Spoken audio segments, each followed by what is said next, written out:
ഓരോ പ്രവാസിയും പ്രവാസത്തിലിരിക്കുമ്പോൾ അവരുടെ ഓണം ആഘോഷിക്കുന്നത് അവരുടെ കൂടെയുള്ള ആളുകളെ അവരെ ഫാമിലിയായിട്ട് കണ്ടുകൊണ്ടാണ്. അങ്ങനെയുള്ളൊരു ഓണാഘോഷം.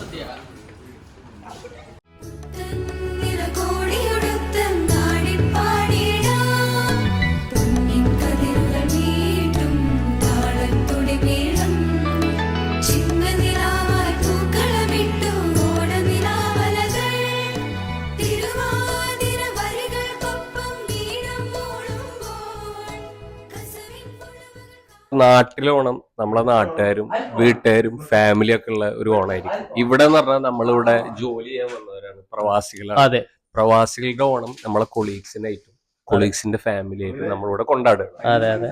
അപ്പൊ നമ്മുടെ ഫാമിലി എന്ന് പറഞ്ഞാൽ നമ്മുടെ കൂടെ വർക്ക് ചെയ്യുന്നവരും ഈ ഓണം നമ്മള് ആഘോഷമാക്കുന്നത് നമ്മളതുകൊണ്ട് ആഘോഷം ആക്കാണ്, അടിപൊളി ആക്കാണ്.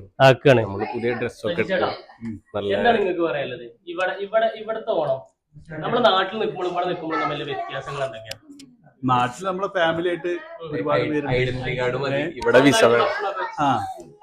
സ്വന്തമായിട്ട് ഭക്ഷണമൊക്കെ വെച്ച് നല്ല വാഴയിലൊക്കെ നാട്ടില് വാഴത്തോട്ടത്ത് പോയി വെട്ടിക്കൊണ്ടുവന്ന് അതിട്ട് കുറെ പണികളുണ്ട്. ഇവിടെ ബോക്സിൽ വന്ന് ഓപ്പൺ ചെയ്ത് നമ്മൾ കഴിക്കുന്നു. അതെ, അത്രേ ഉള്ളൂ.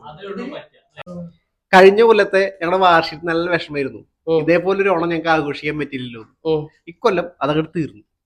അടിപൊളി. എല്ലാവരും ഫാമിലി. നാട്ടിലാണോ ഇവിടെയാണോ ഓണം കൂടുതൽ ഭംഗിയാവുക? എന്തൊക്കെ പറയാലും നാട്ടിൽ തന്നെയാണ്, സംശയമൊന്നുമില്ല. പക്ഷെ ഇവിടെ ഇപ്പൊ ആ സാധനം നമ്മളിവിടെ ആംബിയൻസ് ഉണ്ടാക്കിയെടുക്കുന്നു. നാട്ടിലെ ഓണം എന്ന് പറയുമ്പോൾ നമ്മളെല്ലാവരും ഫ്രണ്ട്സും കാര്യങ്ങളും എല്ലാവരും കൂട്ടിയിട്ടുള്ളൊരു പരിപാടിയും കാര്യങ്ങളൊക്കെയാണ്. ഇവിടെ എന്ന് പറയുമ്പോൾ ഇപ്പൊ നമ്മള് ജോലി ചെയ്യണ സ്ഥലത്തുള്ള നമ്മുടെ ഫ്രണ്ട്സും കാര്യങ്ങളൊക്കെയാണ്. അവിടെ എന്ന് പറയുമ്പോൾ നമ്മുടെ ഫാമിലി എല്ലാവരും ഉണ്ടാവും. ഇപ്പൊ നമ്മുടെ ഫാമിലി ഇല്ല നമ്മുടെ കൂടെ, അവർ തേടും. ബാക്കി വെച്ച് നോക്കുമ്പോൾ എല്ലാം ഓക്കെയാണ്. ഹാപ്പി ഓണം, അടിപൊളിയാണ്. ഹാപ്പി ഓണം.